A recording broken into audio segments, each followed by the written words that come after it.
Ky podcast është prodhim I Onovos. Mirë se erdhët në edicionin më festiv të këtij podcasti për veten. Ja kemi dedikuar pikërisht Krishtlindjeve dhe festave të fundvitit, sepse duam t'i japim kënaqësi, duam t'i japim lumturi dhe janë një nga festat më të rëndësishme në fakt. Na bën bashkë me të gjithë familjarët tanë, me të gjithë të afërmit tanë. Është muaj më I magjishëm, është muaj I dritave dhe pak a shumë vjet të re që ambienti këtu në podcast është dekoruar, jashtëzakonisht bukur. Mua pëlqen shumë sepse pema jon është shumë e thjeshtë, është elegante, ka disa fjongo të kuqe dhe e përcjell shumë mirë dhe mesazhin e këtij fundviti.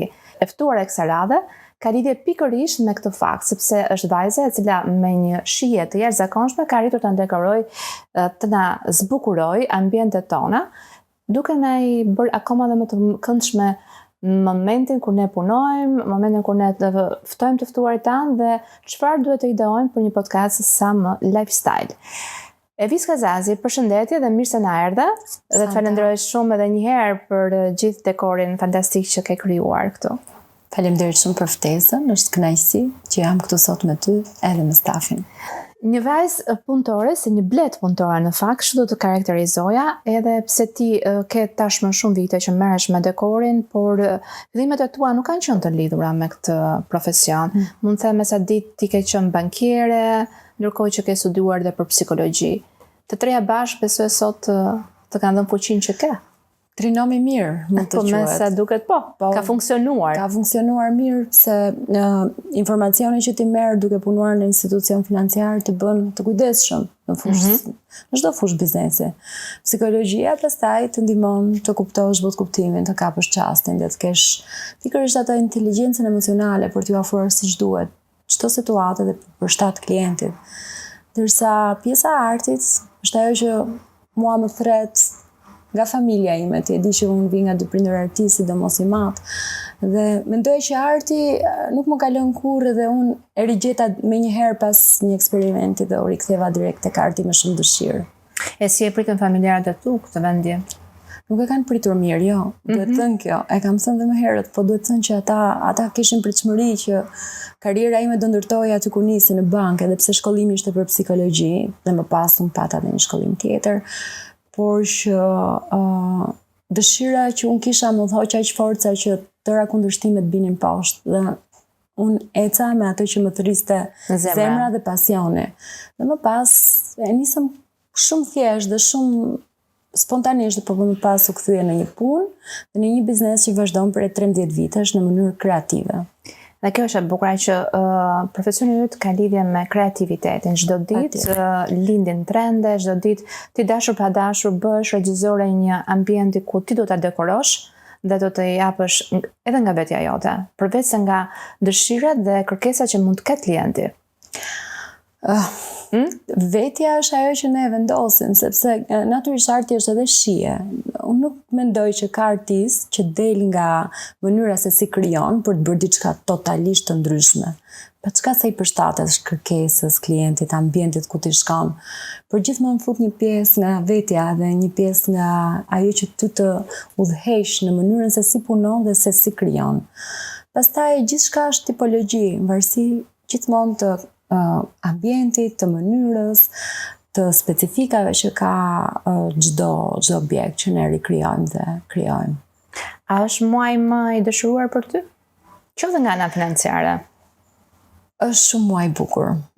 Është muaj që ti përmbledh tër vitin dhe thua, kemi bërë 3-4 hapa, 5 hapa apo 10 gjatë gjithë vitit dhe këtë muaj duam ta përmbyllim më së miri duke punuar në një frim skuadre shumë të mirë, duke sjell gëzim në të gjitha ambientet që ne shkojmë dhe ju e kuptoni vetë se sa bukur është që të vish, ta gjesh të zbukuruar ambientin ku ti jeton e punon dhe financiarisht pastaj pa diskutim.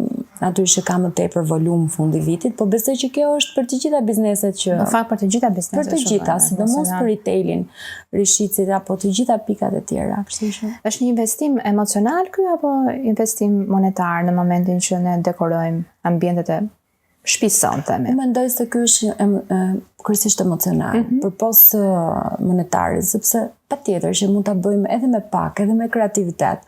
Natyrisht që po të bëjmë një investim më të mirë edhe dekori del më bukur, po besoj që njerëzit e quajnë emocionale, sepse është ajo që i mbledh në familje me njëri tjetrin dhe bën të ndjen shumë ngrohtë. Çfarë do të kemi në parasysh kur duam të zbukurojmë një pemë? Besoj se njerëzit tashmë kanë dekoruar, por gjithsesi dhe për ato të gjitha tjera që na dëgjojnë ose ende se kanë bërë, mund të na tregon disa truqe. Tre gjëra shumë të rëndësishme, të zgjedhim element natyral. Pra e mira do ishte të kishim një bredh natyral. Patjetër. Është tjetër ndjesi. Tjetër ndjesi. Ose në rast se zgjedhim një pemë jo natyrale, të zgjedhim një kualitet shumë të mirë. Të gjejmë një provider të mirë dhe ta quajmë si një investim që do zgjasë në kohë, të paktën 4 apo 5 vite.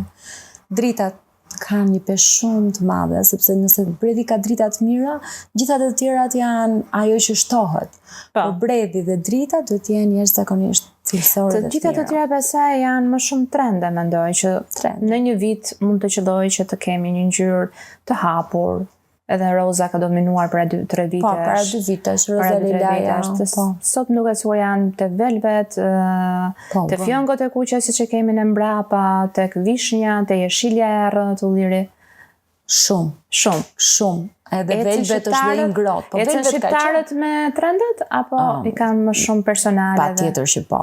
Madje çdo vit duan të bëjnë një gjë të ndryshme. Nuk i shoh që duan të mbajnë të njëjtën strukturë. Kreativiteti është që udhëheq tregun tani dhe ky është fat i madh. Nuk është vetëm në aspektin financiar, por është në aspektin e shumëllojshmërisë edhe të ndryshimit dhe të një përpunimi të shijes.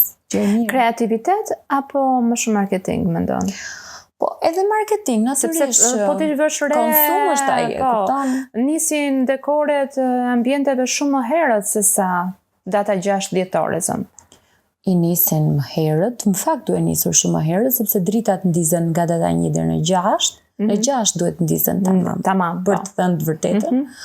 Por patjetër që duhet të nisen shumë më shpejt sepse kërkon një punë të madhe, siç dihet, çdo element preket nga dora e njeriu dhe futet arti më së shumti. Kështu që çdo element që vendoset duhet vendosur mirë, në të kundërt, kështu që kjo kërkon kohë. Patjetër që kërkon kohë dhe është më së normale që të gjitha ambientet të jenë të dekoruara. Por nëse nuk do të kemi të gjitha kushtet për të patur një ambient të dekoruar, çfarë nuk duhet mungojë për shembull? Përveç pemës që nuk ke mundësi, nuk ke hapësirë në ambientin ku ti jeton. Nuk do të na mungojnë qërinj për gjatë gjithë dhjetorit. Edhe më herët, dimri kërkon dritën. Nuk do të na mungojnë qërinj që mund të jenë të kuq, mund të jenë të bardhë, mund të jenë të gjelbër. Ajo e shilja e errët si vjet dominon e ullirit, po themi. Degët e bredhis, disa element të kuq. Qoftë edhe më poshek të kuqe për shembull. Po, të vendosura bukur, le të bëhemi pak më kreativ në këtë pikë, jo vetëm ajo që na duket komerciale. I leksi për shembull kokra e kuqe e gjatë me kokra, ajo nuk duhet të mungoj në asnjë mënyrë, në asnjë nga shtëpitë tona, qoftë edhe në një vazë me 2-3 deg bredhi dhe i leksi. Më kujtove dikur se si neve i zbukuronim pemët e fund vitit. Atëherë nuk kemi pasur të shumë kushte. Kanë qenë pambuqet, kanë qenë vargje që krijonim me shokut ose me shoqjet e klasës. Edhe më kujtuan dhe këto portokallet e thara që ne ndonjëherë i vinim, po mund të kemi edhe pemë të tilla të cilat deri diku janë. Ne kemi dekoruar me portokall të tharë dhe ngjyrat ato bëhen edhe në shtëpi nëse do dëshirojnë, po mund të blihen dhe të gatshme dhe të vendosen në dekore të ndryshme, shumë e bukur, të përdorim element natyral, edhe kanellën madje. Boçet e pishës, portokall, biskota, ka qenë një trend një vit që biskotat vendoseshin edhe në pemë, kështu që mund të bëhemi kreativ dhe çdo vit ta sillim ndryshe, si pemën ashtu dhe ambientin. Tani do më japësh një përgjigje të saktë deri diku. Mendoj, sa kushton një pemë ose një dekor, themi, se pema është në vete, dritat janë në vete, pjesa e dekorit është në vete. Pemët kanë gjithmonë do ndahen edhe nga madhësia, sa më të mëdha, më të kushtueshme. Po një pemë për një familje mund të kushtoj edhe 30-40 mijë të reja, apo 300-400 euro, ndërsa për ambiente të mëdha komerciale natyrisht e kalojmë të vlerë.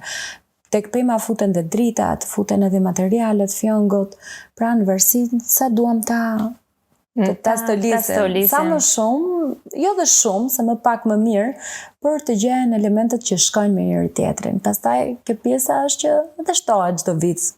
Thonë që duhet të shtosh diçka të re, ta shtosh në pemë. Mirë është të shtohet, bukur është. Si mbarësi. Tani mirë është të rinovohet, Këtë e kuptojmë, sigurisht. Më të një vit jetë jo të gjithë kanë mundësinë që topat. Edhe pastaj të kesh diku 3 sete dhe ti riciklosh çdo vit. Çdo vit blesh nga një element. Cilat janë ato ngjyra që mund të kombinohesh në kollaj, përveç të kuqes, jeshilës, edhe goldit të themi. Dhe e bardha kombinohet. Më thënë një pemë gjelbër komplet, një bredh natyral sidomos, kombinohet shumë bukur me të bardhën ose me qumshin, me këto kristalet, me fjongo të bardha, me dritën e bardhës, ose dritën e ngrohtë. Kështu që ngjyrat neutra janë pagabueshme, ato pjesët poshtë pemës, pellushet që vendosen e ngrojnë shumë. Po maja është shumë e rëndësishme ndonjëherë. Fjongo ose ylli. Si vjet edhe vjet, në fakt ne kemi 3 vite që po përdorim fjongot të gjitha formateve, po si vjet janë fjongot dhe sa më të mëdha. Aq më të bukura, dhe në dekore, fjongot e mëdha dhe globat e mëdhenj. Shumë të mëdhenj. Pra në të kundërt asaj ides me globat minimaliste, po. 1, 2, 3 elemente të mëdhenj dhe përfundon. Ti po këto pemët skandinave, të themi ambiente minimaliste. Jam shumë. Vëtisha për ta bërë atë, po kemi konflikt interesi në familjes, po sepse është tipike shqiptare, duan të bëjnë të tilla. Ngjyra mundësisht klasike, të kuqe, kurse mua pëlqen shumë ajo. E ke bërë ti pemën tënde? Jo, ose bëj kështu pyetje se diti që në fund fare do e bëj, ose do bëj diçka ndryshe. Kam vënë elemente ndryshëm, i kam lënë edhe mamit një pjesë që ajo bën me qef në shtëpi, po unë në fund sa këpucari në fund i bën këpucë. Është e vërtetë, sepse po thuaj se gjatë gjithë kohës ti deri tani keni bërë shumë dekore? Kemi bërë, ne po punojmë çdo ditë deri në datën 6 ose maksimumi 7 do të mbyllim të gjithë objektet që kemi marrë përsipër, nuk kemi marrë shumë, se ne punojmë me element natyral. Dhe duke punuar me element natyral, puna zgjat më tepër, është më delikate dhe është artistike dhe pos fakti që stafi është shumë i mirë dhe i përgatitur, mua më duhet të kem një dorë gjithkund, do të thënë të jem edhe vetë prezente. Të lënë hapësirë të klientët të vendosur sipas dëshirës tënde? Apo kanë kërkesat e tyre? E kam të ndarë në mendje ta thonë që në fillim që unë dua një gjë të tillë, por të them një sekret vogël, janë gjithmonë shumë më të fituar ata që ma lënë në dorë. Ajo dihet, sepse ti mund të shpaqësh dhe shpalos gjithë fantazinë tënde. Ata që thonë, ne kemi këtë buxhet dhe ti duam të na rikrijosh diçka ndryshe ose të bukur, është gjithmonë shumë e bukur sepse aty unë e jap gjithë atë që unë kam në mendje. Dhe kam mundësi të fantazoj një gjë komplet ndryshe. Natyrisht një aprovim paraprak është mirë, po të vendosim në fillim ornamentet, kristale, dekorin apo dritat? Dritat. Në fillim dritat, mirë, bukur dhe pa gabime, në çdo deg dhe të shkojnë brenda dhe jashtë dhe me shumë kujdes mos të ngatrohen, dhe më pas nga poshtë lart, të mbarojnë dritat, ornamentet dhe në fund fjongo apo ylli apo diçka që keni menduar për pemën. Si rezultoi 2025 për ty? Si ta quaj si vit? Vit me një mix emocionesh, nga fillimi, në mes dhe në fund, ka qenë plot me surpriza, jo të gjitha kanë qenë ashtu siç unë do doja, por ajo që është për të thënë dhe është për të vlerësuar, faleminderit Zotit, që është mirë, jemi mirë me shëndet dhe kemi të dashurit tonë të gjithë shumë mirë me shëndet. Kjo është rëndësishme. Ky është bekimi i 2025-s, që shpresoj që do vijojë. 2026 besoj se vjen me qëllime dhe me objektive më të qarta. Po gjithmonë po pa shumë plane, se planet nuk na dalin. Ne bëjmë plane, por Zoti bën planet e tij për ne. Dhe kështu që më mirë pa plane. Ajo që dua është të kemi mundësi të bëjmë më të mirën çdo ditë. 2026 dhe vitet në vazhdim dhe inshallah shpresoj çdo gjë të jetë e bekuar rrugët tona. Patjetër. Të mijat edhe të njerëzve që e përmendëm një çik më përpara faktin e këtyre ngjyrave natyrale, siç është portokalli, por ne kemi edhe një spec aty që është simbolike Onovos, sepse e kanë për mbarësi dhe për sy të keq deri diku. Ai speci është. Do të ishte interesante edhe një pemë e tillë. Po, pemë ne kemi bërë dekor me speca, do të thënë kurora apo pjesa dekoruese të ambienteve që do të shohim më vonë. Dhe është speci si vjet bashkë me shegën, trëndafilin e egër, të gjithë elementet që natyra sjell, frutat ndryshme, të vendosura siç janë në kompozime, është trend derisia për këtë vit. Dhe do shohim gjëra të bukura, jam e sigurt.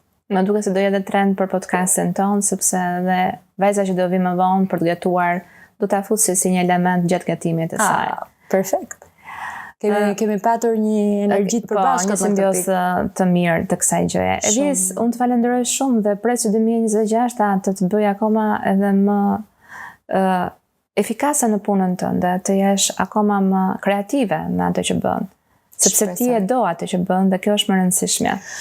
Unë e dua, e dashuroj atë që bëj. E bëj me zemër, jo vetëm për vete, por edhe për të lënë një gjë të mirë mbas, edhe shpresoj që 2026 të sjellë atë që unë kam në mendje dhe kam shprehur natyrisht dhe unë dëshirat e mia. Siç të uroj dhe ty më të mirën. Faleminderit me stafin, sepse vërtet e meriton. Rrofsh. Dhe faleminderit. Faleminderit edhe ti. Për vete nuk është vetëm një podcast që flet vetëm për vete në fakt, se kështu nisi, por mendoj që kam mbledhur bashkë shumë zemra, shumë histori, shumë emocione. Ne si gjithmonë kemi atë pjesën e dhuratës që vjen nga Onovo. Me thënë drejtën, shumë ngrohtë. Përsëri e kemi me fjongo. A mund është një detaj patjetër. Shumë faleminderit. Për të krijuar dhe një jetë akoma më të shëndetshme në këtë muaj, edhe pse ne ndonjëherë abuzojmë për shkak të festave. Shëndeti vjen i pari. Por të falenderoj shumë që ishe me ne, falenderoj shumë që na ke krijuar këtë ambient kaq të bukur dhe të uroj një vit sa më të bukur. Unë të falenderoj dhe ju falenderoj shumë dhe ju uroj një vit sa më të mbar. Faleminderit dhe shëndet. Mos u ndani nga ne sepse do të kemi edhe 2 të ftuar të tjerë. Ky episod mundsohet nga Qendra e Mesazheve Kineze. Mirë se na erdhe. Mirë se të gjej në këtë ambient kaq të dekoruar festiv. Sa më pëlqen kjo periudha tani. Është periudha më e bukur e vitit në fakt, besoj se edhe për ty. Unë kërda duar bosh, si gjithmonë. Një dhuratë e vogël që të ëmbëlson në ditët e fundit. E janë dhe vegane. Cookies. Mirë se na erdhe. Mirë se të gjeta. Dhe ishte vërtet kënaqësi që këtë fund vit pak a shumë do ta mbyllim me një ëmbëlsi si puna jote. Faleminderit. Jo vetëm për ato ëmbëlsira të mrekullueshme që duart e tua bëjnë vazhdimisht, recetat fantastike, por edhe për natyrën tënde, shumë solare, shumë të ëmbël, gjithmonë rrezaton mirësi. Shumë faleminderit, më bëhet shumë qefi. Nuk të zgjodha kot në fakt në fund vit, pikërisht për t'i dhënë ëmbëlsi këtyre festave dhe prania jote e shton lezetin këtij ambienti, jo vetëm të Onovos, por edhe podcastit. E kam ndjekur pak? E kam ndjekur dhe më ka pëlqyer shumë të përgëzoj sepse mendoj ndryshe nga podcastet e tjera ka një ndjesi shumë të çlirët. Që për mua kam përshtypjen që natyra jote karakterizon këtë çlirtësi në podcast që hera herës ndodh që podcasti kornizohet aq shumë sa bëhet pak e vështirë të dalësh jashtë atyre kornizave. Më rin që ky lifestyle, kështu që mendoj që është pjesë e ime dhe mendoj që këtë dita ta bëj sa më mirë dhe mundohem ta realizoj. Më bëhet qefi që je në atë ambientin tënd tani. Nuk e di pse më duket shumë sikur ke gjetur ambientin tënd dhe vendin tënd për të shprehur edhe për të dhënë mesazhe dhe shumë të bukura. Është vërtet sepse në të gjithë këto muaj punë, personazhet që kanë ardhur përveç motivimit të tyre kanë arritur të na sjellin dhe mesazhe shumë të forta. Dhe kjo është më e rëndësishme. Ky është dhe misioni në fakt i këtij podcasti për veten. Ta duam vetëm, po ta njohim dhe ta vlerësojmë atë. Dhe kjo është gjëja më e bukur. Ndonjëherë duket sikur këto mesazhe që janë kaq të thjeshta, duken si klishe, por në fakt janë esenca e jetës. Se po ta shohësh për të pasur një jetë të lumtur, janë 5 rregulla shumë të thjeshtë, por shumë të vështirë që ti arrish, ti përkufizor dhe ti jetosh çdo ditë. E cilat janë ato? Mund ta dim? I mban mend? Po që tek lumturia, të gjesh lumturinë, se njerëzit thonë, unë jam i lumtur, po je vërtet i lumtur? Të heqim gjithë gjërat materiale që ka secili nga ne në jetë, është i lumtur, i realizuar, të jetosh një jetë pa stres.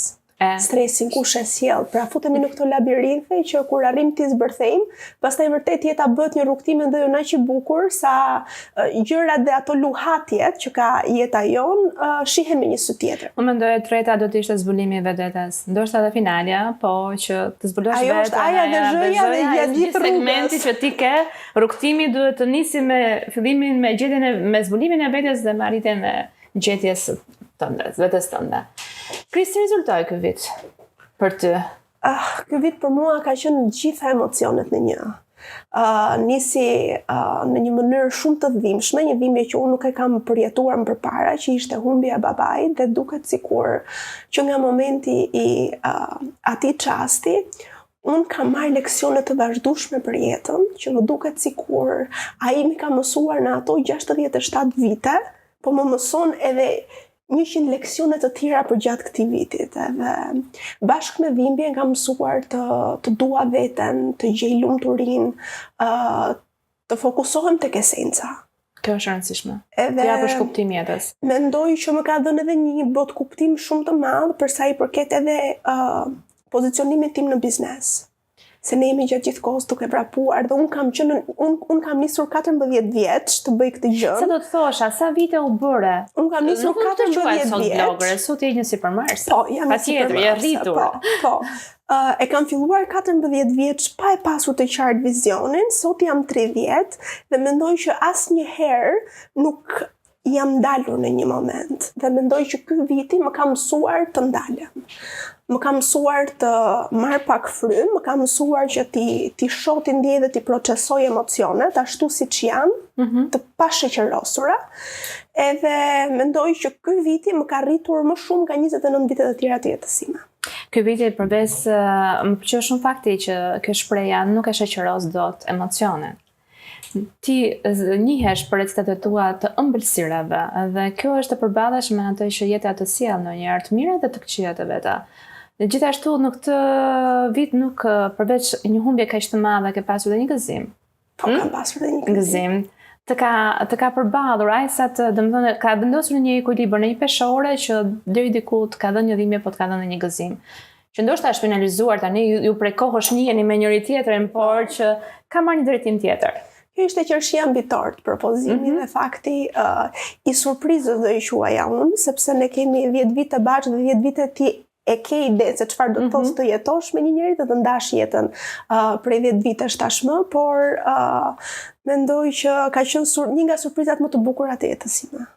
Dhe e meriton. Se surpriza e parë është njohja me të, kështu që prandaj do të them një nga surprizat. Presim surprizat e tjera, pra nga 2026 e tutje do të ketë. Nuk e di pse kam një ndjesinë që ky 2026 ka për të qenë shumë i bukur. E ndjej, kam një intuit, edhe përshkruhej në fakt edhe nga astrolog, që është viti i Kalit. Unë besoj në energjinë, dhe pastaj secili e manifeston dhe e jeton jetën sipas dimensioneve të tij. Por është viti i transformimit, është viti i dyerve të reja, dhe unë besoj shumë që ky viti kështu ka për të qenë për mua, po besoj që edhe për të gjithë. Për të gjithë. Do na ëmbëlsosh sot, çfarë do ta bësh sot? Se shoh që ke sjell gjëra interesante për podcastin, isha kështu në më dyshje, thash çfarë do bëjmë, se po të flasim këto ëmbëlsirat e fundvitit ka aq shumë gjëra, sa është një listë aq e madhe, janë edhe gatime që ndonjëherë duan 10 minuta, po ndonjëherë duan edhe 2 orë në përgatitje. Kështu që me këtë konturin kaq të bukur të podcastit tënd, unë vendosa të bëjmë një pije e cila do të vi sot në formën e qerasjes për miqtë e tu, në rast se ata vinë për drekadar kam pas dite, edhe tani ky 10 ditë që i fundit i vitit është i mbushur plot. Dhe shqyr që vazhdon kjo traditë që vim dhe ikim tek njëri tjetri, se në fakt e shoh që nuk është më ajo si dikur që ne bashkoheshim me parefisin, me të afërmit tan, por kjo periudha, do të thënë, kjo periudha nga Krishtlindjet e deri në fillim të janarit është kënaqësia për të ftuar dhe për të ftuar njëkohësisht. Po. Edhe është edhe shumë e bukur sepse të jep mundësinë të jesh kreativ, të jep mundësinë të shpalosësh atë talentin tënd të fshehur, që mund të jetë qoftë tek shtrimi i tavolinës, qoftë dekori i shtëpisë, apo qoftë edhe tek servirja e atyre detajeve, që mund të jenë totalisht ndryshe nga çdo kush do ta kishte menduar. Si për shembull, shumë pak njerëz ndoshta mund të kenë servirjen si pikën më të fortë. Dhe pse jo të bëjmë një pije e cila bëhet në shtëpi, është shumë e thjeshtë dhe na jep neve një mundësi edhe bisede me njëri tjetrin. Ua çfarë është, po si e ke bërë, ua sa e mirë. Dhe nga ana tjetër na jep mundësi edhe personalizimi. Dhe këtu pastaj është asi në mëngë mendoj unë te kjo receta që në momentin që ti je duke ftuar 5000 kesha për shembull dhe ti e njeh që njëra ka qef të djegsen, tjetra ka qef kanellën, njëra ka qef një diçka tjetër, mund ta personalizosh këtë pije në mënyrë që të kesh një eksperiencë fantastike. E nisim atëherë. Se mezi po pres ta provoj në fund. Kjo është arsyeja. Përbërësit janë disa, pastaj ne mund t'i personalizojmë sipas dëshirës. Ky çfarë është çokolata e zezë? Tani, çokolata e zezë jep lezetin, do të thoja unë, sepse bën miksimin e ëmbëlsisë aq sa njerëzve u duar pa u velitur. Kështu që gjithë ata që mendojnë që nuk na pëlqen çokolata e zezë, nuk di se si ta shijos çokolatën e zezë, derisa të gjesh balancën e duhur. Kështu që do të na duhet 150 gram, unë po i them gjithsesi me gramatura, që njerëzit të mundet t'i shumë fishojnë ose t'i përgjysmojnë në shtëpi. Do të na duhet 100 ml ajkë ëmbël, apo ajo që quhet ndryshe pana për ëmbëlsira. Kjo do t'i japi recetës kremozitetin, dhe të mos jetë një pije e hollë, por të jetë një pije kremoze. Dhe do të na duhet diku tek 40 ml qumësht, pastaj në varësi njerëzit mund ta hollojnë më tepër sipas dëshirës. Po, këto ishin 3 përbërësit kyç. Këto janë bazikët. Tashti fillojmë te argëtimi. Kjo shishja e vogël që duket kështu, çfarë ka aty brenda? Aty ka një rum të vjetër që përfaqëson alkoolin dhe përfaqëson miksimin e aventurës. Kështu që kushdo mund ta miksoj. Është një version shumë i mirë edhe i rakisarrës, që unë nuk e gjeta dot, po gjyshi një mikeshës time e ka pas bërë dhe kur unë e provova me rakinë e arrës, dilte fantastike. Kështu që kushdo që ka rakinë arrë në shtëpi ta provoj dhe e bën akoma edhe më tradicionale pijen. Pastaj kemi erëza të ndryshme si kanella, kemi dhe piperin e kuq, që mund ta shtojmë për pak më spicy, pak më spicy, pak më spec. Edhe biseda mund të filloj dhe mund të të nizet. Po. Se kjo është arsyeja. Dëgjoj, është shumë interesante edhe fakti që këtu do ndihen dhe shumë aroma të mira, se rum, kanell, edhe piper, speci kuq, speci kuq, do të jetë fantastike. Më vjen edhe ato aromat e çajit që pas herë ne i bëjmë portokallë, i hedhim kanell, karafil. Do me thënë është periudha fantastike për t'i bërë këto çajra. Jo më shumë se sa për t'i konsumuar, se ne mund t'i konsumojmë për gjatë gjithë vitit, po për aromën e mirë që lë në shtëpi. Edhe ne mendoj atë pemën e bukur të dekoruar dhe ke atë aromën që ti do s'do e lidh me Krishtlindjet. Pak a shumë më sot në mend verën e kuqe të ngrohtë që bëhet. Jam shumë kurioze ta provoj në fakt. Mendoj se do të jetë një hapje oreksi shumë. Po të bëni një podcast që mund të dilni nga studioja juaj fantastike, unë mund të të ftoja në shtëpinë time dhe ta bënim atë verën e ngrohtë. Do e provojmë. Edhe të kishim dimësh përpara dhe ta jesh mundësinë që të llastohesh. E nisim? E nisim, do të ndezim, do të përdorim një tigan apo tenxhere relativisht të vogël, ku do të vendosim qumshtin dhe panën në të njëjtin vend. Po.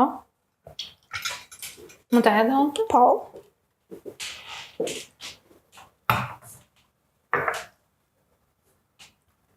Dhe kur themi 100 ml panë, do të thotë që të gjithën ta kemi në tenxhere, që do të thotë ta heqim me spatull, nëse e kemi peshuar, se 2 gram këtu e 2 gram aty, ashtu humbet receta. Dhe pastaj e ndezim në do ta ndezim në temperaturë jo maksimale. Ndërkohë që duhet ta mund ta përzejmë vetëm pak fare me spatull, por do ta lëmë të vinë në një vlim të lehtë, në mënyrë që të ngrohet për t'u bërë gati që të shkrijë çokoladën. Unë kam bërë një masë relativisht të vogël që mund të nxjerrë diku tek 3 gota servirjeje. Po ti e di që po presin gjitha këtu? E di. Dhe në fakt kudo që unë shkoj, gjithë stafi është ke menduar për të tërë. Por në fakt kjo është një këshill për të gjithë ata që po na dëgjojnë, që pastaj ta shumë fishojnë ose ta pjestojnë për numrin e njerëzve që ata janë duke përgatitur. Po unë them gjithmonë bëni 2-3 gota ekstra, sepse do dalë gjithmonë dikush që do dojë edhe një gotë tjetër. Normale.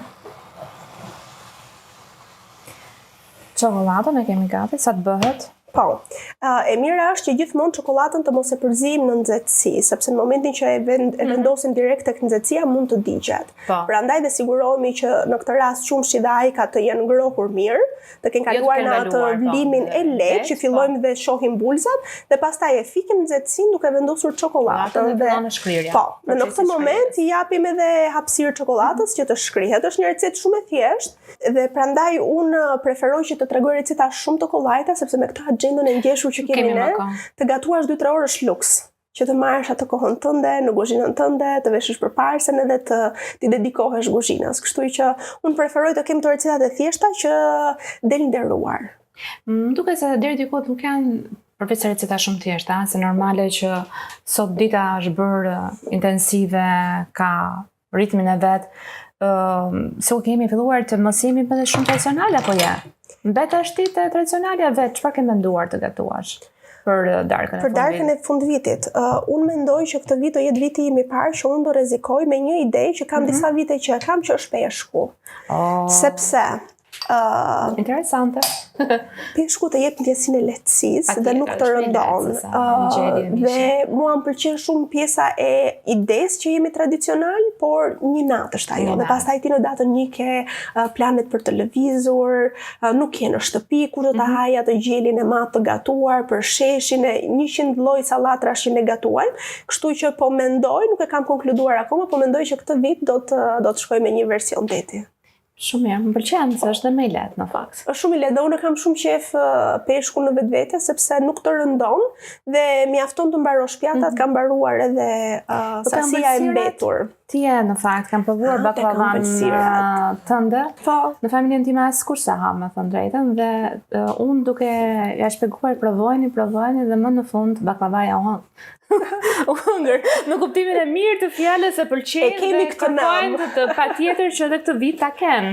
Po. Dhe ajo që më ka pëlqyer më shumë, përveç se shijes së saj, është edhe format dhe përmesat nuk janë shumë dhaja, janë porcione të vogla, që ti as mos fryhesh, as mos ndjesh një kopje mbi kopjen e madhe të atyre ditëve festive, por do ta shijosh atë ëmbëlsinë dhe të mos të ikë tradita deri diku. Ëmbëlsira është lezeti, po është nga ana tjetër është edhe fundi, që do të thotë ti gjatë stomakun e ke të garkuar nga ushqimi, nga pijet, nga vera etj. Me radhë.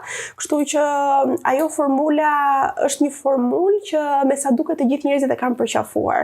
Unë nuk jam shumë fanse e shërbetit dhe nga këtu ka nisur ideimi dhe pastaj duket se u përqafua. Unë thash po këtë baklavan që bën ne, pse mos e shohim një herë, ta shohim ai pëlqen njerëzit apo jo, dhe ka qenë një hit.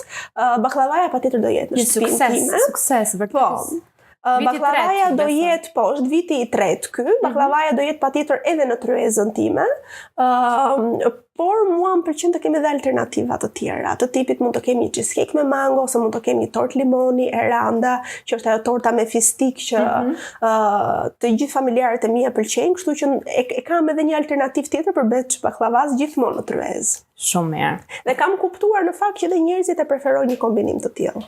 Po besoj se po, sepse sot në ditët e sotme, edhe pse gjatë gjithë vitit ne kemi mundësi të provojmë, jo si vitet më përpara, përsëri jemi edhe të kujdesshëm në momentin, nuk duam të abuzojmë shumë me ushqimin, por ndërkohë do të eksperimentojmë, se është kënaqësi e madhe. Si ishte një cheesecake me mango për shembull, nuk është se të bëhet për ditë. Po. Dhe ti e ke të mundshme, kështu që edhe shijet më pëlqejnë se nuk vjen ëmbëlsia duke u bashkuar me taftën deri diku dhe të duket sikur nuk po ha shumë.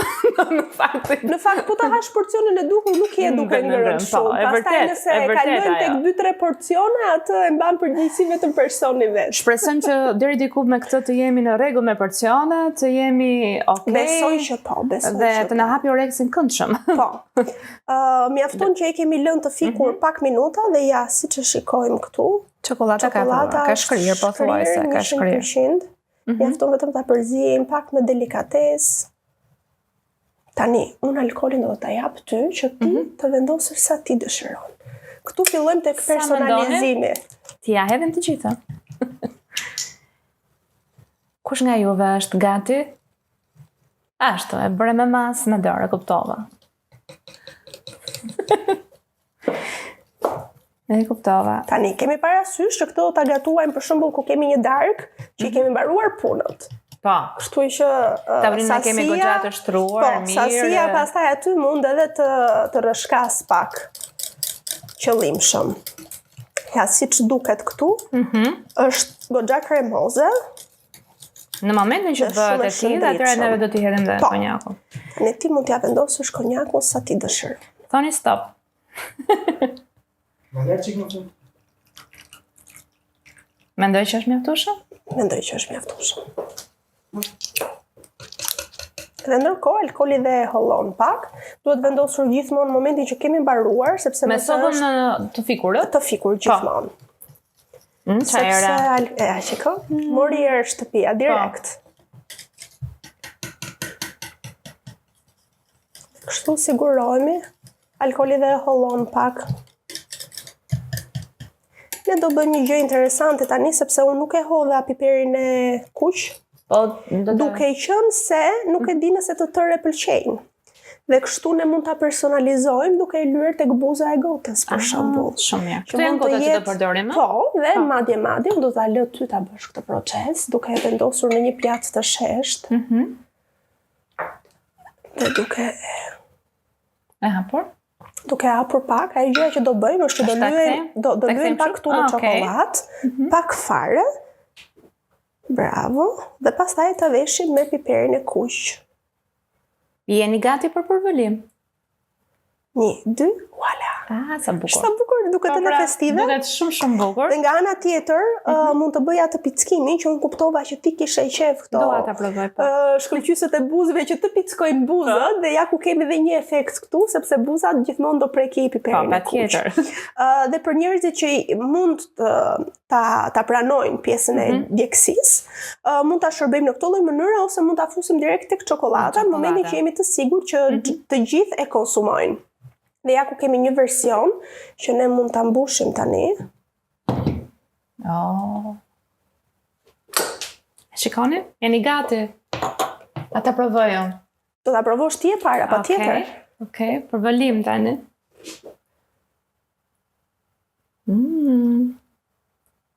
Unë s'ndjej sepse edhe buzët e kam lyer me të tillë. Jo, shumë e mirë. Shumë e mirë. E di pse sepse ndihet çokolada, rumi edhe piperi. Të treja ingredientet ndihen. Dhe kjo është ideja që ti kur të shijosh një pije apo ëmbëlsirë, ti dëshifrosh komponentet e saj. Pra të mos jenë një mister, po le të kemi të dëshifrohen. Dhe pastaj për ata që ende s'e provojnë, por do e provojnë. Për ata pastaj që kanë qef kanellën, kanella është në dy alternativa, ose ne vendosim shkop tek pjesa e qumshtit në fillim fare, për të dhënë atë aromën edhe shijen, dhe gjithashtu e vendosim edhe si servirje sipër, kështu që nëse do ta servirnim një gotë me kanellën, do të ishte një servirje këtu dhe një shkop kanelle sipër. Sa bukur. Dhe me gota të tilla, ja shikon që unë kam bërë goxha mase, për gota të tilla diku tek 6-7 mund të dalin pa problem. Po në këtë porcione po, besoj se po s'është mjaftueshëm. Unë do të sugjeroja në porcione të tilla, sepse kur ti fton njerëz për darkë, patjetër ke antipastën, ke pjatën e parë etj. Dhe kjo është thjesht një pije lezetuese sa për të thyer akullin, do thoja unë, që kur njerëzit vinë edhe nëse nuk njihen me njëri tjetrin, të fillojnë dhe të socializohen. Është pikërisht e duhur, mendoj unë. Është pija e duhur, si mund ta quajmë. Ka ndonjë emër apo jo?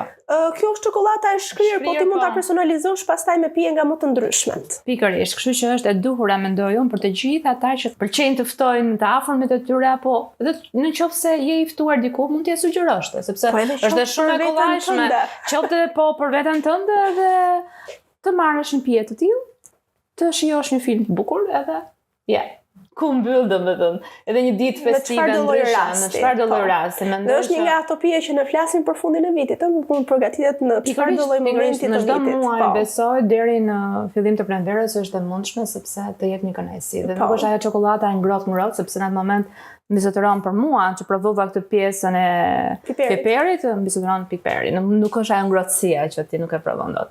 Shumë kënaqësi. Dhe faleminderit që mendove një pije kaq fantastike, mund të them, edhe të kollajshme për të na sugjeruar dhe për të demonstruar këtu. Kënaqësia ime. Mua më pëlqen shumë koha e kaluar në mënyrë produktive dhe mendoj që copëza të tilla që ne i ofrojmë kujdo që na shikojnë nga ekrani, t'i frymëzojnë që të kalojnë momente të bukura me njerëzit e tyre.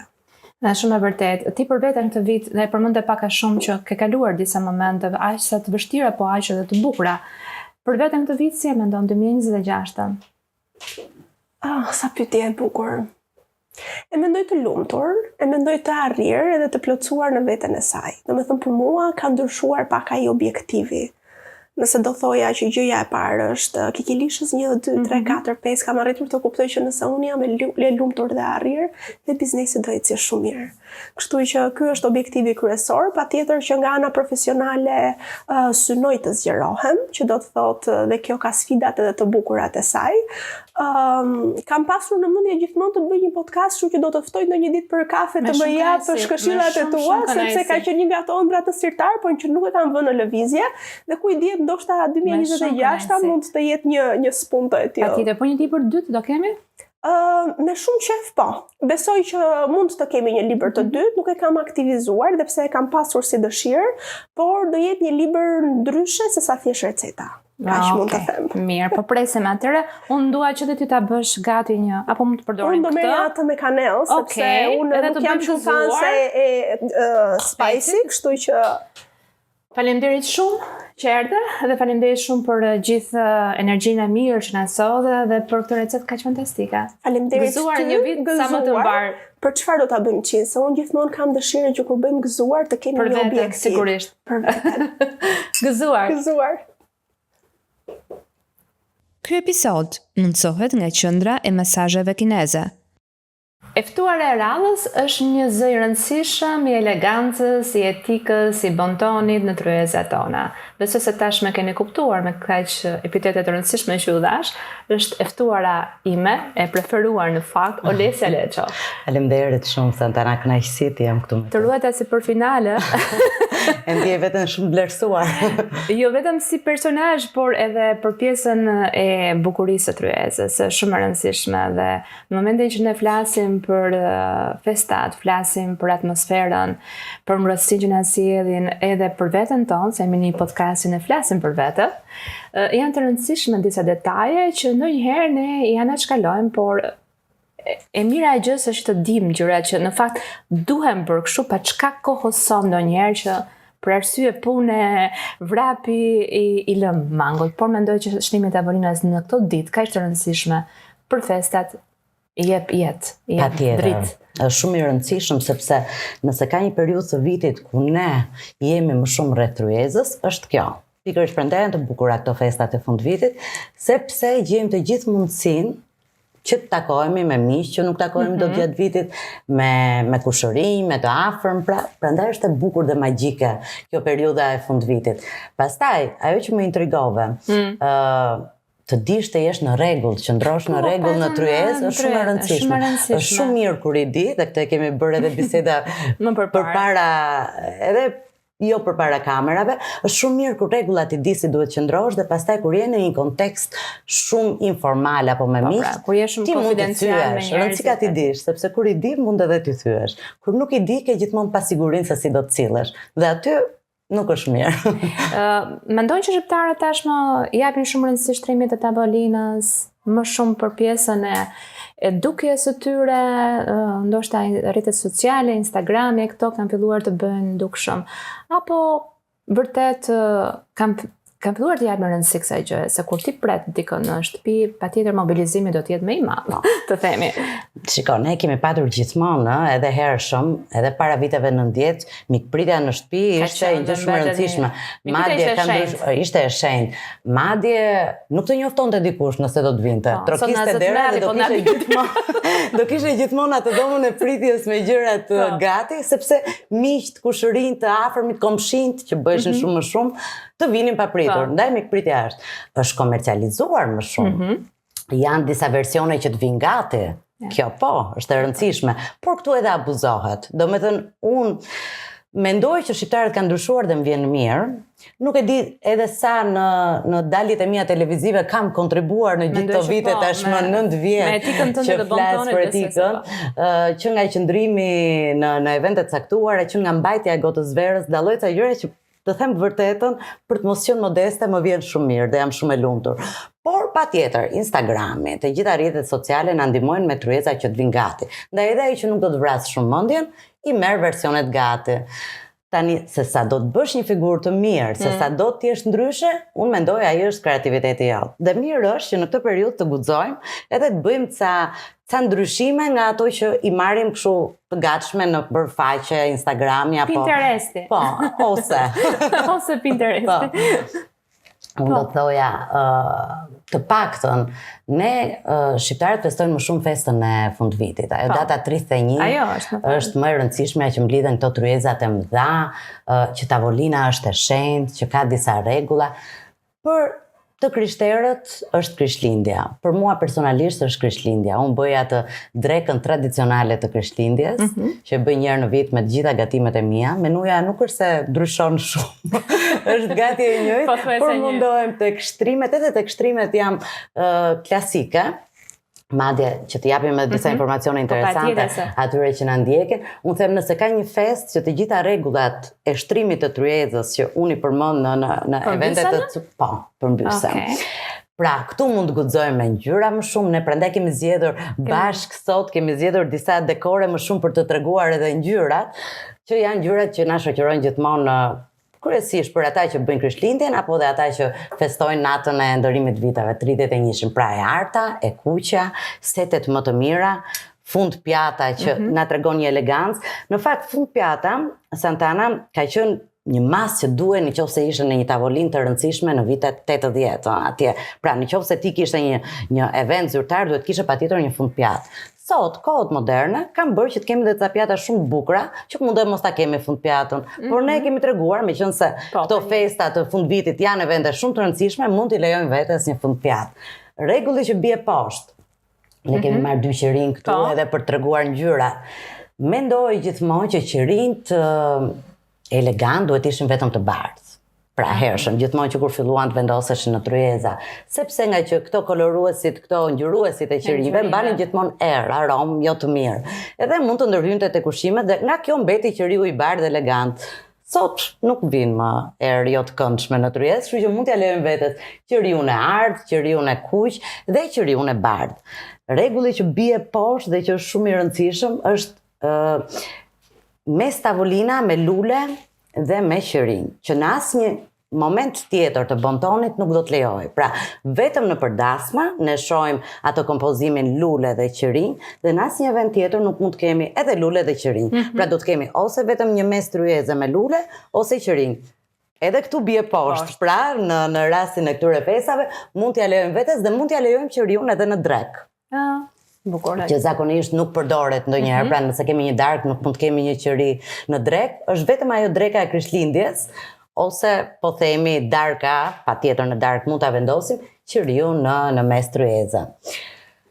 Interesante kam parë tani që shumë nga këto dyqanet e luleve bëjnë kompozime të gatshme të luleve dhe janë shumë të mëdha. Dhe çfarë ndodh? Të zë tavolina. Bravo. Më ka ndodhur të jem në darka, në tryeza shumë interesante, me një kompozim të impenjuar, shumë të bukur, të vendosur dhe në një moment ikën, s'postohet sepse nuk ka vend për të qëndruar nga që janë pjatat. Këtu do t'i këshilloja të gjithëve që ta mendojnë sepse kompozimi nuk duhet të ikë kur, pra duhet të qëndrojë deri në fund, deri tek ajo kafja e fundit, deri tek ëmbëlsira. Ndaj mendojeni kompozimin në bazë të hapësirës tuaj të tryezës, sepse ai nuk duhet të spostohet, pra duhet të qëndrojë aty gjithkohon. Edhe me qiriun, qiriu ndizet në momentin që vinë njerëzit, nuk mund të ripërdorim një qiri, duhet të jetë gjithmonë i ri. Dhe miqt kur vinë duhet të kenë qiriun që sapo është ndezur. Asnjëherë një ripërdorim. Se ka lidhje me besytnia në gjë.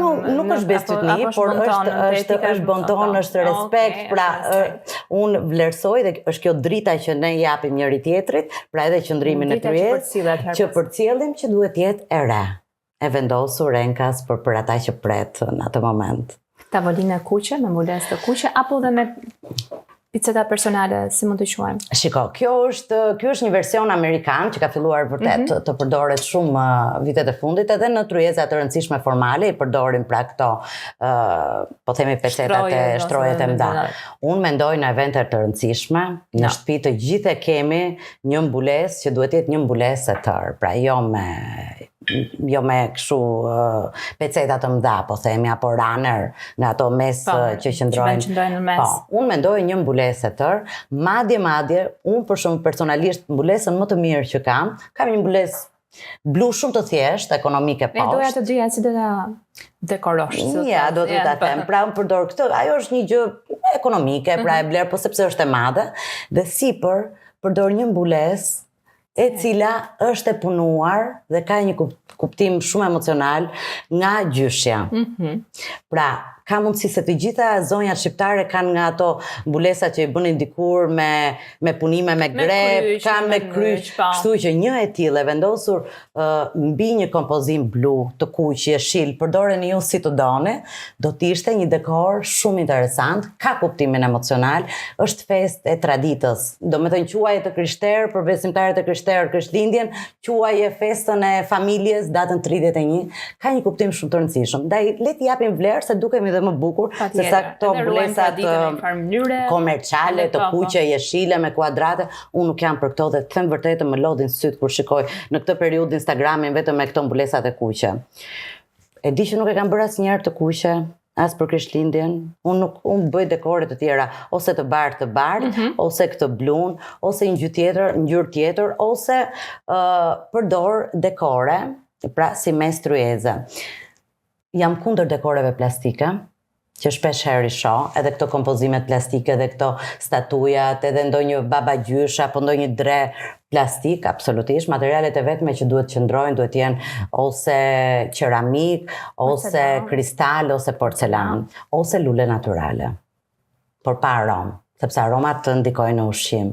Këto do të ishin këshillat, kështu që edhe me një fantazi shumë thjesht me 2 fruta, thonë për shembull shega, sjellë, bollok, mbarsi, duhet qëndrojnë në tryezë, le të përdorim shegën me 2 kompozime, një deg ulliri, një qëri bukur me një shandan që mund të jetë elegant, qelçi, do të ishte një mes tryeze shumë e bukur. Pra unë jam edhe për gjëra gjetje shumë të thjeshta, pa shpenzime të tepruara. Dhe që në fakt ne i kemi, po në njerë... Po ja pra fantazia shumë e tjerë. Një pjatë e tillë, një qëri, 2 kompozime... Pishe, mund të ishin shumë pishe, ulliri, që mund t'i pusësh diku, 2 lule pa aromë, të Jakub. Një pecet, këtu ne nuk e kemi tani për efektin, që përdorim këto ngjyra që janë komerciale dhe të artët. Demonstrim, peceta i qëndron gjithmonë anën e majt, duhet ta themi, shpeshherë që e shohim të vendosur mbi pjatë. E kam parë këtë edhe në për restorante dhe duhet të qëndron mbi pjatë kur ka një dekor, kur kemi një unaz lidhse, nuk mund të qëndroj një pecetë e zhveshur mbi pjatë. Vendi i pecetës klasike dhe që nuk duhet të gabohet asnjëherë është në anën e majt. Në të majt, në preher dhe përsëri e papalosur në anën e majt kur ne mbarojmë. Ka maj shumë për të fyetur, por e di që jo të gjitha duhet i themi sot, mendoj sepse kemi vend për herë tjetër për çfarë, por për pjesën e festave mendoj që janë shumë të rëndësishme disa detaje që duhet të dimë edhe disa gjëra në lidhje me etikën kur na ftojnë apo kur ne presim njerëz në shtëpi. Një detaj ishte që unë nuk e dija, për shembull që riu duhet ndezur në momentin që ti sapo të vjen i ftuari për të sjellë dritën, atmosferën festive. Dhe duhet jetë i ri. Po ne kur ikim zakonisht në këtë periudhë çfarë duhet të çojmë tek të afërmit tan?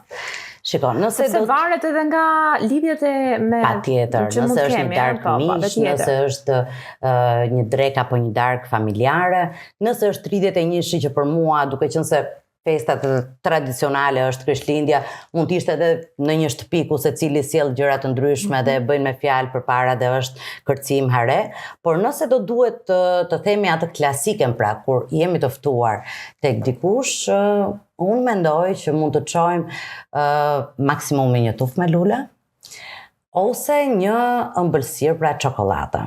Çokolata të cilat edhe një verë ndoshta, por duhet të dini gjithmonë që nëse e zonja e shtëpisë pra i merr çokolata atë verën, duhet patjetër ta konsumoj gjatë mbrëmjes dhe gjatë darkës me ata që ja kanë sjell. Pra nuk mund ta marrësh dhe ta vendosësh.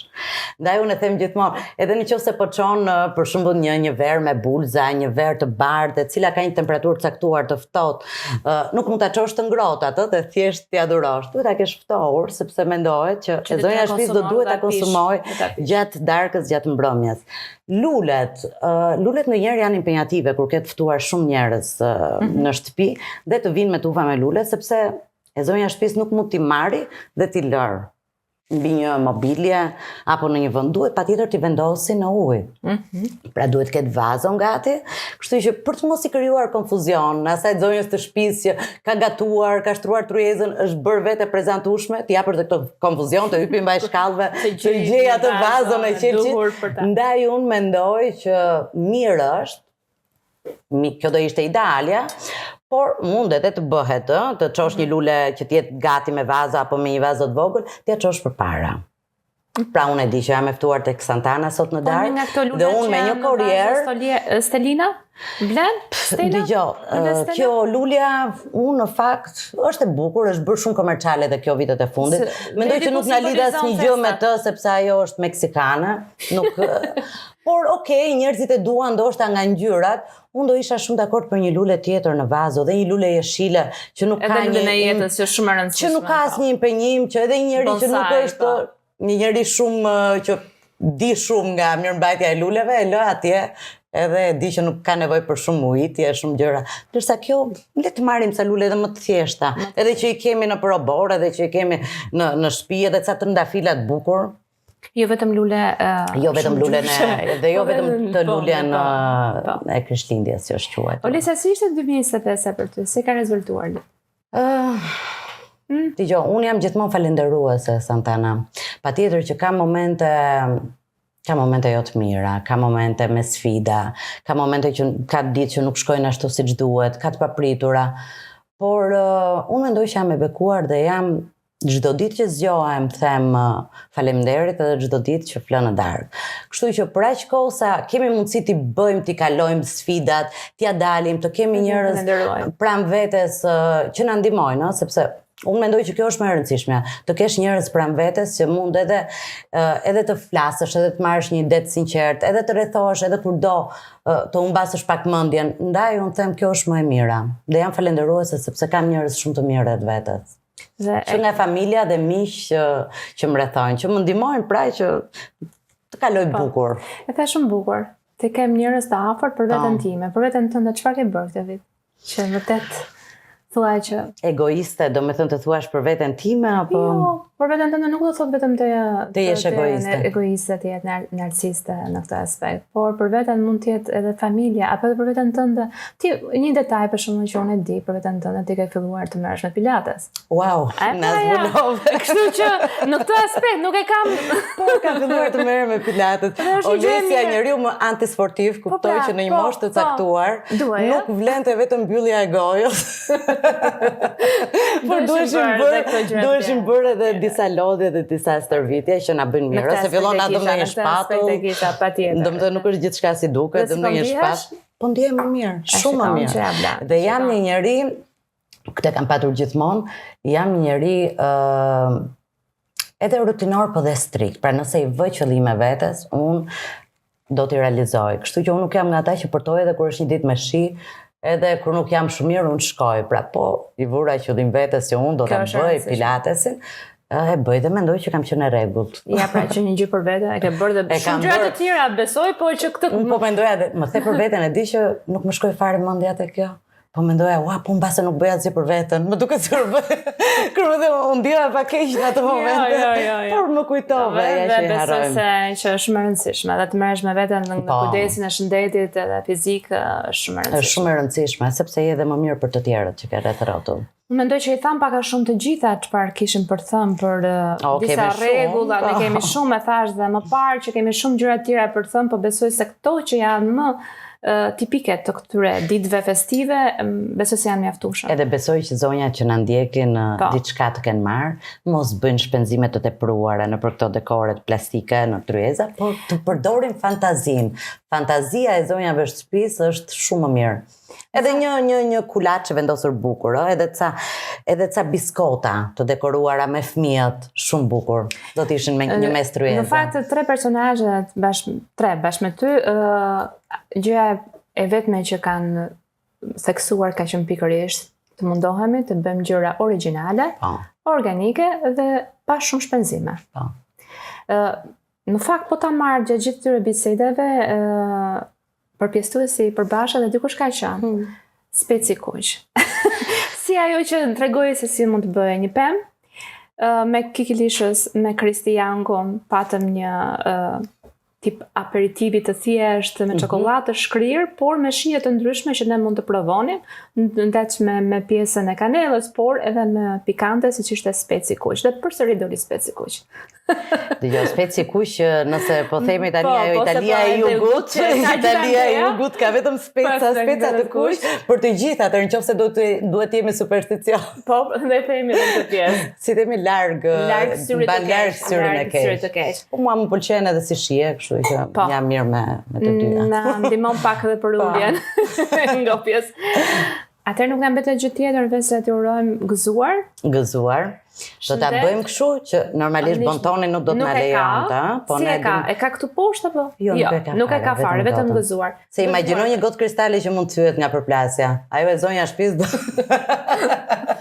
Kështu që le të bëjmë gëzuar. Gëzuar dhe një vit sa më të mbar, shëndet dhe mbarësi dhe për veten. Gëzuar. Ky episod mundsohet nga Qendra e Mesazheve Kineze.